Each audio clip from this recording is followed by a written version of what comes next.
I am TJ, joined by Diana.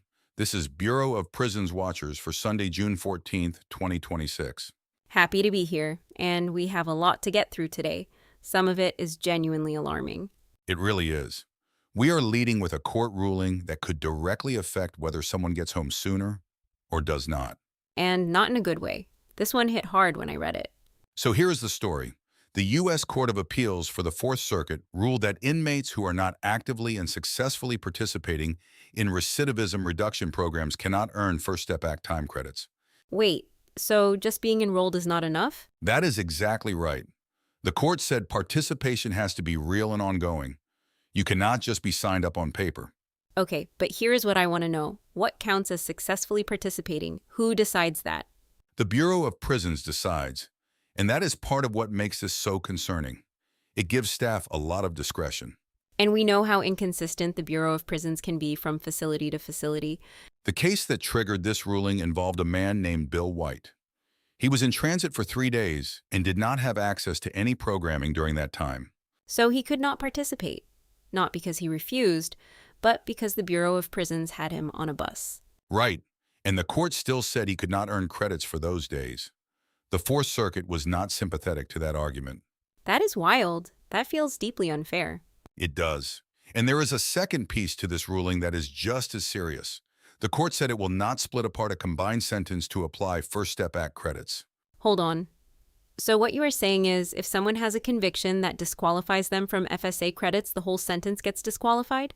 Exactly. Even if only one count of conviction is a disqualifying offense, the entire sentence is treated as ineligible. No disaggregating. So someone could have one qualifying conviction and one disqualifying conviction and lose all their credits. That is the Fourth Circuit's position as of right now. And the Fourth Circuit covers Virginia, West Virginia, Maryland, North Carolina, and South Carolina. Those are major Bureau of Prisons states. There are a lot of facilities in that circuit. Families and attorneys need to pull the judgment and commitment order right now and look at every count of conviction, every single one. And if you are not sure whether a conviction disqualifies someone, you need an attorney to look at it. This is not a guess and hope situation. Absolutely not. Okay, story 2. And this one affects everyone inside, not just people in the Fourth Circuit. The staffing situation. I have been waiting for us to talk about this. In February 2026, House Democrats sent a formal letter to the Bureau of Prisons director calling the workforce situation a, quote, crisis point. And families are supposed to just accept that? Their loved ones are sitting in facilities that are dangerously understaffed? The letter followed years of documented shortages. We are talking about correctional officers, medical staff, case managers, all of it. Case managers matter so much when we are talking about FSA credits and halfway house placement. If your case manager does not have time, your paperwork does not move. That is the practical reality, and it has gotten worse. Staff departures accelerated after government-wide workforce changes in 2025 and 2026. And the people inside have no way to leave. They just have to deal with whatever the conditions are that day. When facilities are understaffed, programming gets canceled. And if programming gets canceled and you are not participating, see Story 1. Your credits could be at risk. Oh, that is a vicious cycle. The Bureau of Prisons does not offer programs because there is no staff, and then the court says you cannot earn credits because you're not participating. If you are a family member calling a facility and no one is answering, that is part of the same picture. Understaffing touches everything. Document every unanswered call, every canceled visit, every program that gets cut. Write it down with dates. That documentation could matter if you ever need to challenge something legally. Okay, quick break. Before we continue, a quick word from our sponsor.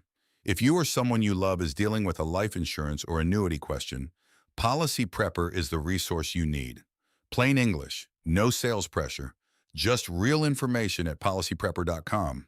Seriously, check it out, policyprepper.com. Now back to the news. Story 3.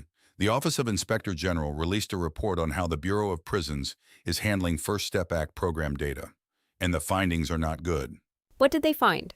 The OIG said yes, the Bureau of Prisons has expanded its programming. More programs are being offered at more facilities. That is the positive news. Okay, but there is a but coming. Big but. The Bureau of Prisons cannot fully track whether inmates are actually receiving the credits they have earned. The data systems have serious gaps.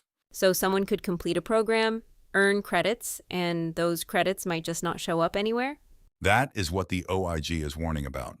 There is no reliable way right now for the Bureau of Prisons to confirm that every eligible person is getting what they are owed. That should terrify families. That should terrify inmates. You did the work and there is no record. Which is why I say this every time. Request your FSA credit audit in writing. Put it in a cop-out. Get a response on paper. And if the numbers on your Sentry screen do not match what you know you completed, do not assume the Bureau of Prisons is right. Exactly. Keep your own records. Keep certificates. Keep program completion documents. Treat it like your own case file. Because clearly the Bureau of Prisons is not maintaining those records reliably on your behalf. The OIG said it, not us. The federal government's own watchdog said the Bureau of Prisons cannot fully account for what people have earned. That is accountability, or the lack of it. Story 4, same OIG report had a second major finding about halfway houses and home confinement. This one is huge. I know this one. The halfway houses are full. Not just full dash over capacity. The Bureau of Prisons has exceeded its contracted capacity for both residential reentry centers and home confinement placements. So someone who is legally eligible to go to a halfway house might not be able to go because there is no bed. And on top of that, the OIG found that the Bureau of Prisons lacks basic monitoring tools to know whether those programs are even working. So they are sending people to places they cannot fully oversee, and those places are already over their limit. That is the finding. Now, here is the critical thing families need to know alongside this. The June 17th, 2025 directive. Right. On June 17, 2025, Bureau of Prisons Director William K. Marshall III issued a formal directive ordering staff to eliminate barriers to home confinement placement. And the language matters here. Tell people what word they used. The directive uses the word shall. Staff shall place eligible individuals on home confinement. That is mandatory language, not advisory. That is a big deal. In the past, it was always at staff discretion. Now there is a legal obligation. So if your loved one is eligible and being denied home confinement, that directive is something an attorney can point to. It is not just a suggestion. And the overcrowding the OIG found does not eliminate that obligation. The Bureau of Prisons has to find a way to comply. If staff are citing lack of beds as a reason to delay home confinement for someone who qualifies, document that, write it down, date it. And contact an attorney. That directive exists for a reason, and the Bureau of Prisons cannot just ignore it because it is inconvenient. Okay, let us bring it all together. 4 stories today.